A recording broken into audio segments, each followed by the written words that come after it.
दोस्तों, आज पढ़ेंगे अपन फिजिक्स में इलेक्ट्रोमैग्नेटिक इंडक्शन के बारे में। ठीक है जी। जिसमें अपन पढ़ेंगे आज अन्योन प्रेरण के बारे में। अन्योन प्रेरण होता क्या है पहले ये समझते हैं। तो इंग्लिश में इसको बोलते हैं मैनुअल इंडक्शन बोलते हैं। ठीक है जी। जैसे कि इसमें दो कुंडली बनी रहती है। जैसे इसको बोलते हैं प्राथमिक कुंडली, इसके द्वितीयक कुंडली। अगर इसमें धारा की प्रवाह कर रहे हैं, ठीक है, तो अगर इसमें धारा की प्रवाह में अगर चेंज करते हैं तो इसमें भी धारा की प्रवाह विक्षेपित होने लगता है। मतलब इस धारा के प्रवाह में अगर कोई परिवर्तन करते हैं तो ये भी धारावित होने लगता है। तो इसी को क्या बोलते हैं, अन्योन प्रेरण। ठीक है जी। तो इसको अगर परिभाषा के रूप में लिखें तो क्या लिखेंगे जी, देखिए, जब किसी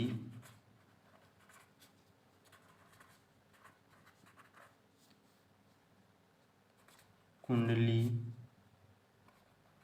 से प्रवाहित होने वाले विद्युत धारा में के मान में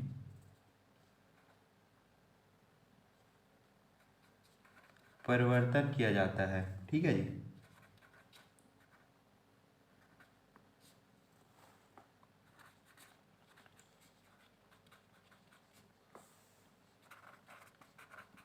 तो पास में स्थित दूसरी कुंडली से गुजरने वाली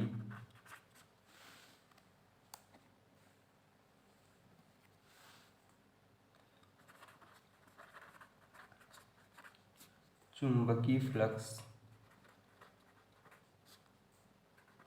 में परिवर्तन होता है। अतः उस कुंडली में प्रेरित धारा उत्पन्न हो जाती है।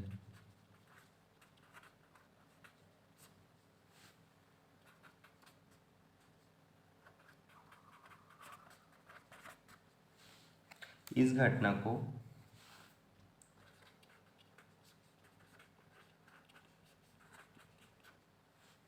अन्योन प्रेरण कहते हैं। ठीक है जी।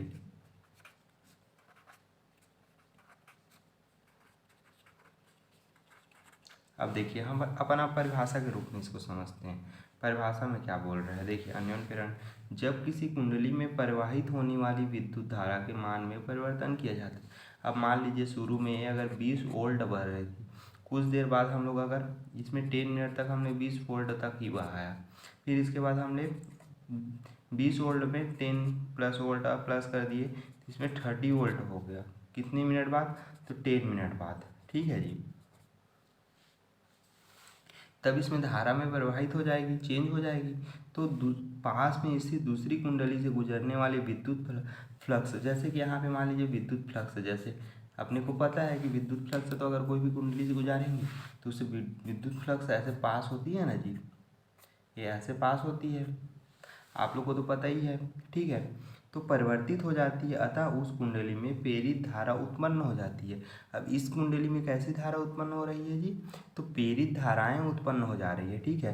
तो इसी घटना को अपन म्यूचुअल इंडक्शन या तो अन्योन प्रेरण कहते हैं। अन्योन प्रेरण के लिए अपन जैसे कि देख सकते हैं, तो अपन दो कुंडली लिए जिसमें कुंडली पी और एस है। देखिए यहाँ कुंडली पी है और एस है। ठीक है जी। पी के साथ बैटरी बी जोड़ देते हैं। देखिए पी के साथ एक बैटरी बी जुड़ा हुआ है, ठीक है, और कुंजी के को जोड़ दिया जाता है। ठीक है। फिर इसमें धारा मापी जी लगा दिया जाता है। ठीक है। फिर जब कुंडी के को प्लग में लगाते हैं तो जितने समय में कुंडली में पी में बहने वाली धारा का मान 0 से अधिक होता है, उस समय कुंडली से एस में गुजरने वाली चुंबकीय फ्लक्स में वृद्धि हो जाती है। अतः कुंडली एस से प्रेरित धारा उत्पन्न हो जाती है, जिसमें धारा मापी के क्षणिक विक्षेपण होता है। प्लग को निकलने पर कुंडली पी में बहने वाली धारा का मान अधिकतम से शून्य हो जाता है। अतः कुंडली ए से गुजरने वाली विद्युत फ्लक्स एकाएक कम हो जाती है। अतः कुंडली से प्रेरित धारा उत्पन्न हो जाती है, ठीक है जी, जो मुख्य धारा की दिशा में बहती है। इस प्रकार यदि कुंडली पी में बहने वाली धारा के मान किसी साधन से लगातार परिवर्तन किए जाए तो कुंडली ए से गुजरने वाली चुंबकीय फ्लक्स में परिवर्तित हो जाती है।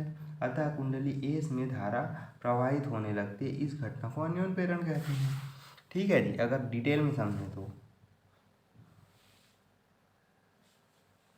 फिर अब आगे देखते हैं। अब अन्योन प्रेरण या अन्योन प्रेरण के गुणांक के बारे में समझते हैं। तो अन्योन प्रेरण और उसके गुणांक होते क्या है जी?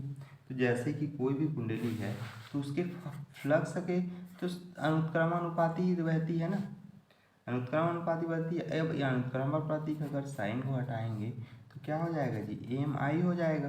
तो एम जो है ये क्या है? एक नियतांक है। एम क्या है? एक नियतांक है, ठीक है जी। दोनों कुंडलियों को फेरों की संख्या और द्वितीय कुंडली के क्षेत्रफल तथा माध्यम पर निर्भर करता है। इस दोनों कुंडली का अन्योन प्रेरण तथा अन्योन प्रेरण गुणांक कहते हैं, ठीक है जी। इसी को अन्योन प्रेरण गुणांक कहते हैं। अगर अपन I इक्वल 1 रख दें तो फाई इक्वल क्या हो जाएगा जी? एम हो जाएगा। तो बोल सकते हैं क्या, किन्हीं दो कुंडलियों का अन्योन प्रेरण का मान अधिकतम द्वितीय कुंडली के बद्ध होता है, चुंबकीय फ्लक्स के बराबर होता है। उस समय उत्पन्न होता है जब प्राथमिक कुंडली एकाएक धारा प्रवाहित करती है। यदि प्रेरित विद्युत वाहक बल हो तो अब इसी में मान लीजिए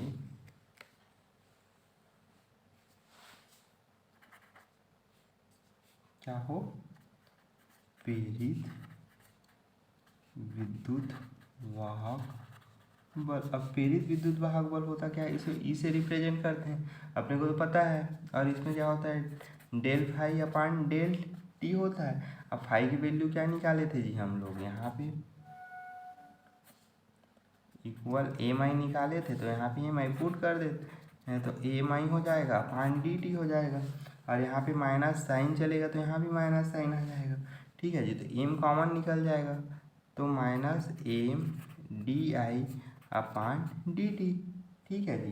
तो ये अपना विद्युत वाहक बल के लिए हो जाएगा। अब अगर इसके जगह अपन क्या रखते हैं? 1 रखते हैं, D i upon d T equal 1 रखते हैं, ठीक है जी। तो फिर आगे देखेंगे तो क्या हो जाएगा? ये सब ई के रेफरेंस में चल रहे हैं ना, तो माइनस एम हो जाएगा। तो अब माइनस, अब बात आती है कि माइनस साइन क्यों क्या चीज़ रिप्रेजेंट करता है?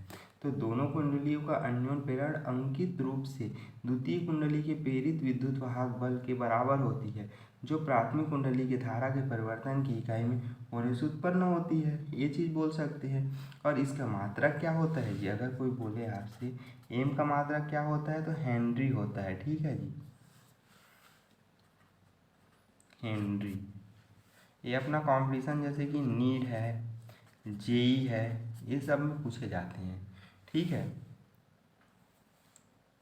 अब अपन क्या करेंगे, इसके बेस में एक क्वेश्चन भी कर लेते हैं जी, ठीक है। तो क्वेश्चन क्या बोल रहा है देखिए, यदि प्राथमिक कुंडली में बहने वाली 3 एम्पियर की धारा को 1 एम्पियर सेकंड की से शून्य कर दिया जाए तो द्वितीय कुंडली में प्रेरित विद्युत वाहक बल का मान 15 वोल्ट होता है। इन कुंडलियों का अन्योन प्रेरण ज्ञात कीजिए। तो अपना फॉर्मूला क्या हो जाएगा? ई इक्वल माइनस एम आई अपान डी टी होता है। अब इसमें क्या है? बहने वाली जो धारा है उसकी वैल्यू कितना दिया जी? विद्युत वाहक बल को अपन ई से रिप्रेजेंट करते हैं। तो यहाँ दिया क्या है हमें? ई इक्वल 15 वोल्ट दिया है, और कुछ दिया है क्या? नहीं दिया है अपने को। तो इक्वल 15 लगा दीजिए। और डी आई अपान डी ये भी तो दिया है ना, 3 एम्पियर दिया है, ठीक है जी। तो D i upon d T कितना दिया है? तो 0 से 3 तक बहेगा 1, तो -3, और यूनिट क्या आ जाएगी जी? एम्पियर। Ampere second. ठीक है, अब आगे देखते हैं। अब सीधा हम लोग फार्मूले में मान रख देते हैं जी। तो माइनस एम और इसकी जगह क्या आ जाएगा जी, -3 आ जाएगा। तो माइनस माइनस प्लस हो जाएगा, प्लस हो जाएगा तो 3m हो जाएगा और यहाँ पे 15 हो जाएगा। 3 इस तरफ आ जाएगा तो 15 में अगर डिवाइड करेंगे 3 को तो m इस तरफ रहेगा, तो 5 = m हो जाएगा। तो इफ m की वैल्यू किस में आती है, हेनरी में आती है। ये तो मैं बताया था। अगर आप चैनल पे नए हैं तो चैनल को सब्सक्राइब कर लीजिए और वीडियो को लाइक कर दीजिए जी। ठीक है, तो आज के लिए बस इतना ही।